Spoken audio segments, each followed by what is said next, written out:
Good morning, Spirit of God Christian Church. Here we are now on day 10 of our church-wide fast. And you've completed 9 days, and I just want you to be encouraged in the Lord. I want you to be strong in the Lord and in his mighty power. I want you to know that the Lord will honor and bless your sacrifice. God sees it, and he is pleased with it.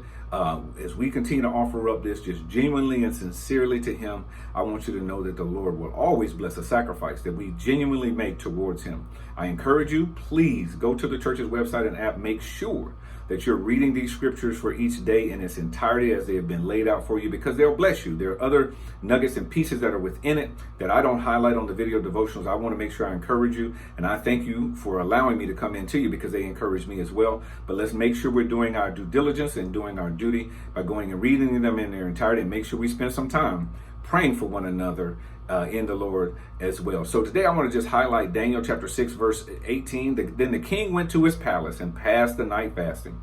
Neither were instruments of music brought before him, and his sleep went from him. You know, the king in this situation was bound by a decree, and it forced him to have to put Daniel in the lion's den.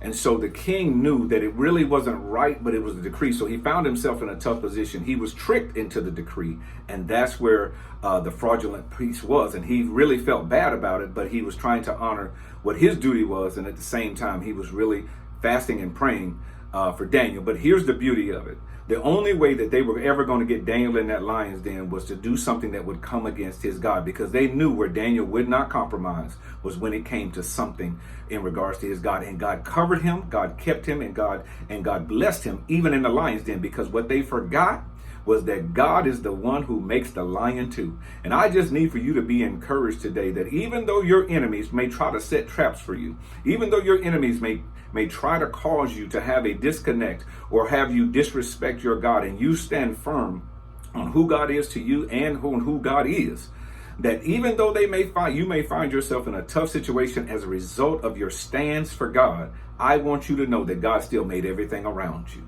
that nothing will still harm you, nothing will destroy you, because the Lord will be with you. He will cover you and he will protect you, just as he did with Daniel. When they called down to Daniel, Daniel told him basically, and I'm paraphrasing, King, it's all good down here. The Lord closed the lion's mouth. In other words, I want you to know that even after this fast, what the enemy has sent for you, God has looked upon you and said, no, I'm going to hold that back. I'm not going to allow that thing that he thought would destroy you to destroy you. And we'll be able to say on day 22, it's all good, because the Lord has stopped our enemy and continue to give us victory, not only on day 22, but also throughout 2021. I want you to continue to be encouraged. Let's go ahead. Let's keep forging ahead here, and let's get day 10 done. God bless you, Spirit of God. You're doing great. Let's keep on doing great.